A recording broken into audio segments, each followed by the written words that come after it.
This is Sai Satcharitra chapter 8. This chapter covers the following: the importance of our human birth, Sai Baba begging for food, Bayajabai's service, Sai Baba's dormitory, and his affection for Khushalchand. The importance of our human birth. In this wonderful universe, God has created billions of creatures or beings, including gods, demigods, insects, beasts, and men, inhabiting heaven, hell, the earth, oceans, the sky, and other intermediate regions. Of these, those creatures or souls whose merits preponderate go to heaven and live there till they enjoy the fruits of their actions. And when this is done, they are cast down. On the other hand, souls whose sins or demerits preponderate go down to hell and suffer the consequences of their misdeeds for so long a time as they deserve. When the merits and demerits balance each other out, they are born on earth as human beings and are given a chance to work out their salvation. Ultimately, when their merits and demerits are both completely destroyed, they get their deliverance and become free. To put the matter in a nutshell, souls get their births or transmigrations according to their deeds and intelligence or development of their minds. The special value of the human body. As we all know, 4 things are common to all creatures: food, sleep, fear, and sexual union. Man, however, is endowed with a special faculty, knowledge, with the help of which he can attain divine vision, which is impossible in any other birth. It is for this reason that even the gods envy man's fortune and aspire to be born as men on earth, so as to get their final deliverance. Some say that there is nothing worse than the human body, which is full of filth, mucus, phlegm, and dirt. It is subject to decay, disease, and death. This is no doubt true to a certain extent, but in spite of these drawbacks and defects, the special value of the human body is that man has got the capacity to acquire knowledge. It is only due to human knowledge that one can think of the perishable and transitory nature of the body itself and the world, and thereby develop disgust for sense enjoyments. Thus, humans have the capacity to discriminate between the unreal and the real, and thereby attain divine vision. So, if we reject or neglect the body because it is filthy, we lose the chance to attain self-realization. And if we fondle it and run after sense objects, we go to hell. Therefore, the proper course for us to pursue is that the body should neither be neglected nor fondled, but should be properly cared for, just as the traveler on horseback takes care of his horse till he reaches his destination and returns home. Thus, the body should always be used or engaged to attain self-realization, which is the supreme end of life. It is said that though God created various creatures, he was not satisfied, for none of them was able to understand and appreciate his work. So he had to create a special being, man, and endow him with a special faculty, that is knowledge. And when he saw that man was able to appreciate his leelas or divine actions, he was very pleased and satisfied. Thus, it is good luck to get a human body, and even better luck to have recourse to Sai Baba's feet and to surrender to him completely. Man's endeavor. Realizing how precious human life is and knowing that death is certain and may snatch us at any time, we should always be alert to achieve the true objective of our lives. We should not delay this and should make every possible attempt to gain our object. Just as a widower is anxious to get himself married to a new bride, or just as a king leaves no stone unturned to seek his lost son. Similarly, with all earnestness and speed, we should strive to attain our end, that is, self-realization. Casting aside sloth and laziness and warding off drowsiness, we should day and night meditate on the self. If we fail to do this, we reduce ourselves to the level of beasts. How should we proceed? The most effective and speedy way to gain our object is to approach a worthy Sadguru who has attained self-realization. What cannot be achieved by hearing religious lectures and the study of religious work is easily obtained in the company of such worthy souls. Just as the sun alone gives light, which all the stars put together cannot do, the Sadguru alone imparts spiritual wisdom, which all the sacred books and sermons cannot infuse. His movements and simple talk give us silent advice. The virtues of forgiveness, calmness, disinterestedness, charity,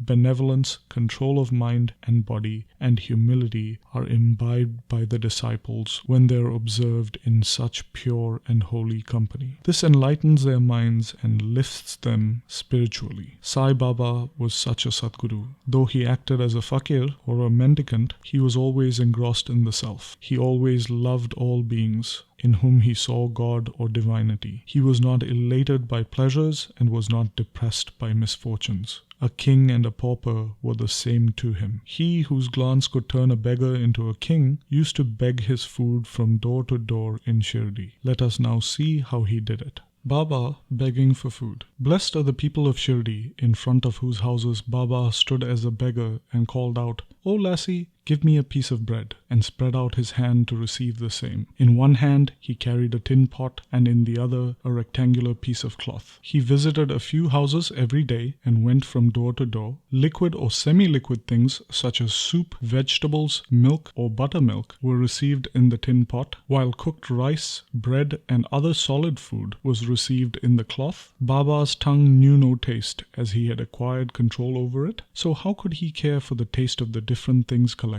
Whatever food he received in his cloth and in the tin pot were mixed together and partaken by Baba to his heart's content. Whether particular things were tasty or not was never noticed by Baba, as his tongue was devoid of the sense of taste. Baba begged till noon, but his begging was very irregular. Some days he went a few rounds, on other days up to 12 noon. The food thus collected was emptied into a clay pot. Dogs, cats and crows freely ate from it, and Baba never drove them away. The woman who swept the floor of the masjid took 10 or 12 pieces of bread home, and Baba never prevented her from doing so. How could he, who even in his dreams never chased away cats and dogs by harsh words, refuse food to poor helpless people? Blessed indeed is the life of such a noble person. People in Shirdi took him, in the beginning, for a mad fakir, and he was known in the village by this name. How could one who lived on alms and begged for a few crumbs of bread be revered and respected? But this fakir was very liberal, disinterested and charitable. Though he looked fickle and restless from the outside, he was firm and steady on the inside. His ways were inscrutable. Even in that small village there were a few kind and blessed people who recognized and regarded him as a great soul. One such instance is given below.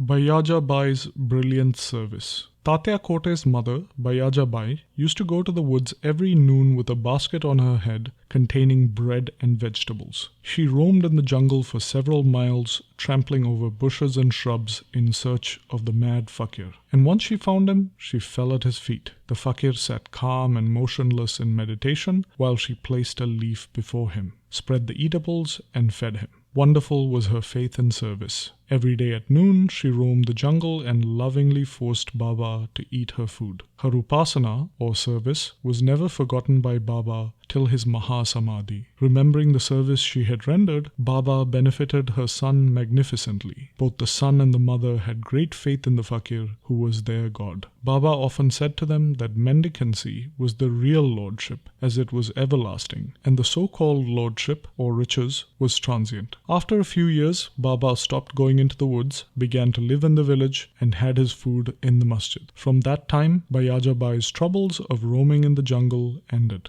The dormitory of the trio. Blessed are the saints in whose hearts Lord Vasudev dwells, and fortunate indeed are devotees who get the benefit of the company of such saints. Two such fortunate fellows, Tatya Kote Patil and Bhagat Mahalsapati, shared Sai Baba's company equally. Baba also loved them both equally. These three slept in the masjid with their heads towards the east, west and north, and with their feet touching one another at the center. After preparing their beds, they lay on them, chatting and gossiping about many things till late at night. If any one of them showed any signs of sleep, the others would wake him up. For instance, if Tatya began to snore, Baba at once got up and shook him from side to side and pressed his head. If it was Mahalsapati, Baba hugged him, stroked his legs, and kneaded his back. In this way, for a full 14 years, Tatya slept in the masjid instead of his house, due to his love for Baba. How happy and memorable were those days. How does one measure that love, and how does one value Baba's grace? After his father passed away, Tatya took charge of household affairs and began to sleep at home.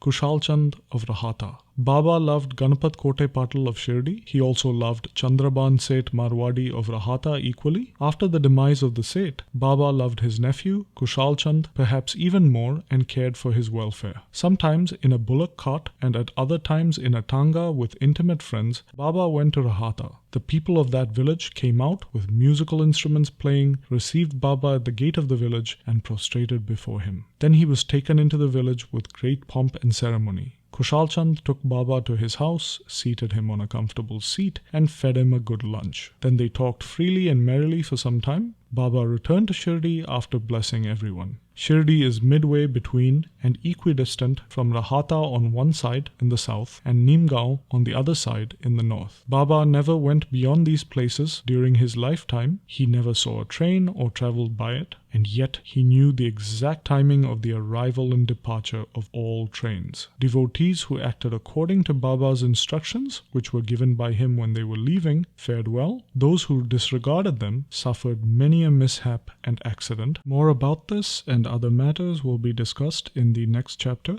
Bow to Shri Sai, peace be to all. And this brings us to the end of Sai Satcharitra chapter 8.